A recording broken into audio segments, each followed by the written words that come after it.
Hola a todos, familia, bienvenidos a Entre el Mar y el Viento. Hoy nos involucramos en cómo eran las técnicas de construcción de los buques a inicios del siglo XX, técnicas que fueron empleadas en uno de los tríos de transatlánticos más famosos de la historia, el Olympic, el Titanic y el Britannic. Este vídeo está basado en información detallada sobre la construcción de los transatlánticos de la clase Olympic. Vamos a explorar cada aspecto técnico y entender cómo se construyeron estos gigantes del mar. Antes que nada, si te gustan las curiosidades de la mar, no olvides suscribirte, darle a like, activa la campanita y compartir este vídeo. Ahora sí, sin más antelación, vamos allá. El Titanic fue el segundo de los tres transatlánticos de la clase Olympic, diseñado para ofrecer tamaño, espacio, lujo y comodidad sin precedentes. Estos barcos fueron construidos por los astilleros Harland & Wolff en Belfast para la White Star Line, con la intención de competir con los transatlánticos Lusitania y Mauretania de la Cunard Line. Uno de los aspectos más increíbles de la construcción del Titanic es el uso de materiales. El casco del Titanic se construyó utilizando acero dulce y hierro forjado. El acero dulce era el más común, debido a su equilibrio entre dureza y maleabilidad. Al tener un contenido en carbono que no supera el 0,25%, era ideal para darle forma al no ser ni demasiado frágil ni demasiado maleable. Sin embargo, el acero dulce tenía una desventaja, la corrosión, lo que requería un mantenimiento frecuente, mientras que el acero dulce, a pesar de su inconveniente, se empleó en las secciones del casco que se podían alcanzar con la remachadora hidráulica, mientras que el hierro forjado fue usado en las zonas de proa y popa debido a su curvatura.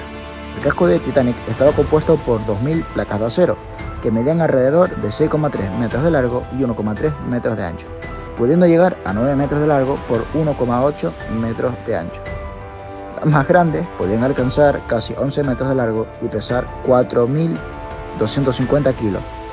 El espesor típico de las placas era de 2,5 centímetros, aunque variaba entre 1,5 y 3,8, dependiendo de la zona.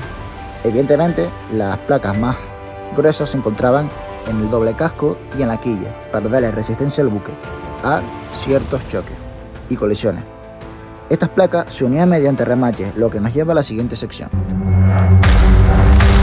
La producción de acero experimentó grandes avances gracias a los procesos de Bessemer y Siemens Martin introducidos en la década de los 50 o 60 del siglo XIX, permitiendo la fabricación de acero a gran escala y bajo costo.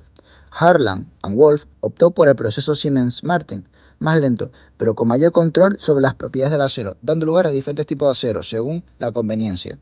El proceso Siemens Martin permitió una mayor homogeneidad en la composición del acero, lo que fue crucial para propiedades estructurales del Titanic, además de, como se dijo, dar diferentes tipos de acero según las necesidades de cada parte del buque. Antes de la soldadura, las placas metálicas se unían mediante remaches. En el Titanic, Olympic y Britannic se utilizaron alrededor de 3 millones de remaches, hechos de acero dulce y hierro forjado.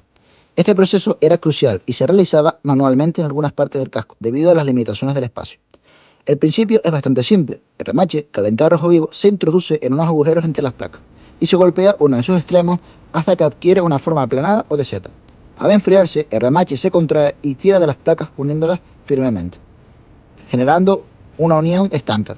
Los primeros se colocaron mediante remachadoras hidráulicas, aproximadamente en un 60% del casco, en la zona media, donde se considera que se darían las mayores tensiones, y las placas estaban unidas entre sí por 3 o 4 filas de remache.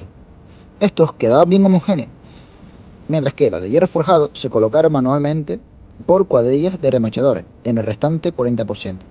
En las secciones de proa y popa principalmente por, como se mencionaba en vídeos anteriores, la curvatura, que también eran demasiado estrechas para las voluminosas remachadoras de la época, y las planchas estaban unidas mediante una doble fila de remaches, quedando más heterogéneos al depender de la cuadrilla que los colocaba. Los remaches de acero dulce se usaban en la parte central del barco, donde la tensión era mayor, mientras que los remaches de hierro forjado se usaban en las partes menos críticas.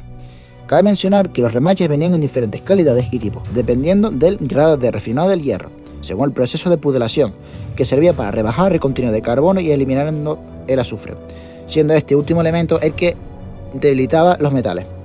Así, se indicaba con un número. Los remaches de calidad óptima Best eran de número 4, que indicaban el máximo grado de refinado. Dada la demanda, para el Titanic también se usaron los remaches de calidad 3 Best.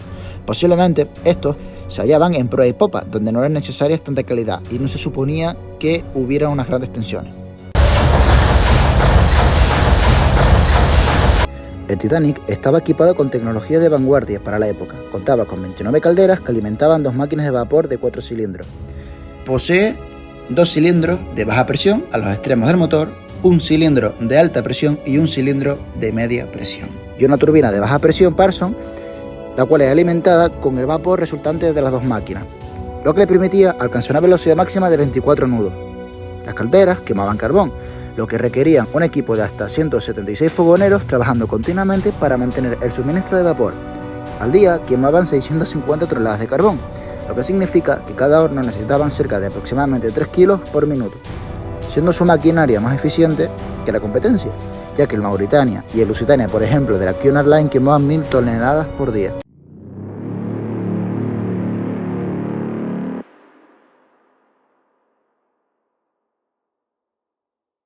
El Titanic no solo era una maravilla de la ingeniería, sino también un símbolo de lujo. Los interiores del barco fueron diseñados para ofrecer el máximo confort a sus pasajeros, con decoraciones opulentas, comedores elegantes y salones de primera clase. Por ejemplo, el comedor de primera clase podía acomodar a más de 500 pasajeros y estaban decorados con paneles de madera tallada y lámparas de cristal. Cabe mencionar que los camarotes de primera clase rivalizaban y superaban a muchos hoteles de lujo de la época. Los camarotes de segunda clase superaban a muchos de primera clase de otras navieras, y los de tercera clase a muchos de segunda de otras navieras. El Titanic fue meticulosamente construido con el máximo lujo posible, como la gran escalinata, que no había sido construido nada igual en el mundo, entre otras comodidades como la cancha de squash y la piscina calefactada en la cubierta F. El Titanic es un símbolo de la ingeniería y las limitaciones humanas. A pesar de su trágico final, su construcción nos ofrece una valiosa lección sobre la importancia de los materiales y las técnicas de construcción en la seguridad naval. Si te ha gustado este vídeo, no olvides darle like y suscribirte para más contenido fascinante como este. Hasta la próxima.